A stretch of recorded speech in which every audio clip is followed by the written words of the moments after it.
हिंगोली जिल्ह्यात सकाळपासून मेडिकल असोसिएशनच्या वतीने बंद पाळण्यात आलेला आहे।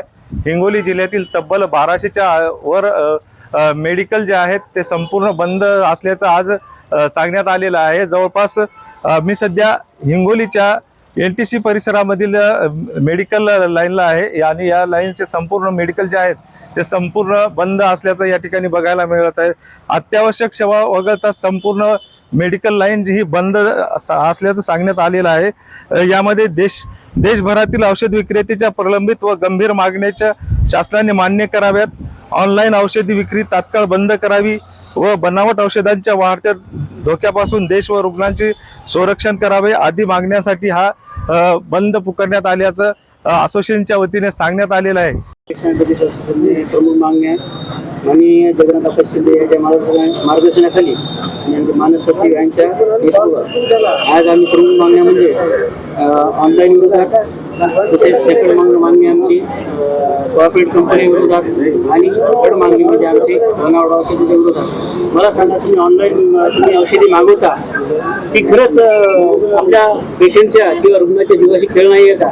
कारण की तिथे चपला आणि बूट नाही आहेत किंवा कपडे आणि आणखीन कोणत्या गरजेच्या वस्तू नाही आहेत, ही मेडिसिन आहे। जर चुकीची आली आणि चुकी जर पेशंटला गेली तर पेशंट हा दगावू शकतो। या प्रमुख मागण्या म्हणजे आमचा खरंच आमच्या रुग्णाच्या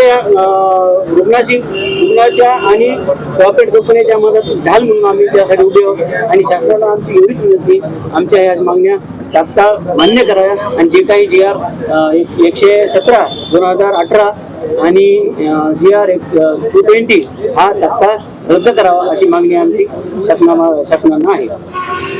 आमच्या जिल्ह्यात जवळपास 1200+ क्वार्टर आहेत आणि सगळे 1200+चे आज रोजी संपूर्णतः बंद आहे। त्या सगळ्या केबिन बांधवाचे आम्ही आभार मानतो।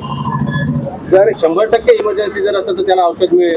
आमचा हा भांडण रुग्णाशी नसून ह्या कॉर्पोरेट कंपन्या विरुद्ध आणि सरकार विरुद्ध आहे। त्या रुग्णाला काहीच होणार नाही याची काळजी आम्ही संपूर्णतः घेतलेली आहे आणि त्या रुग्णाला 100% औषध उपलब्ध करून देणे ही अध्यक्ष आणि सचिव आमची जिम्मेदारी आहे। ही जिम्मेदारी तुम्ही घेतली, पण ती कशी? सगळ्या हॉस्पिटलला जे इमर्जन्सी हॉस्पिटल आहे तिथं आम्ही ऑलरेडी डॉक्टरपाशीच ते इमर्जन्सी ड्रग अवेलेबल केलेली आहे आणि जर डॉक्टरचा आम्हाला कॉल आला की हे ड्रग पाहिजे तर आम्ही त्याला तात्काळ अवेलेबल करून देऊ।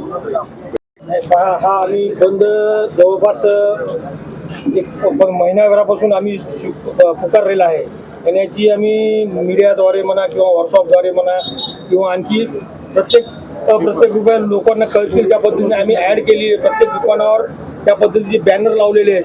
आता शेवटी त्या स्वतः रुग्णाची पण काळजी ही पाहिजे की आपल्याला जे औषध लागते ते त्यांनी घेऊन ठेवायला पाहिजे आणि त्याच्या व्यतिरिक्त बाकी जर त्यांना फारच त्रास असेल तर डॉक्टरकडे गेला तर इमर्जन्सी सेवा आहेच चालू, त्याला काही पर्याय आहेत दिलेले त्यांच्याकडे। गजानन पवार, LS मराठी, हिंगोली।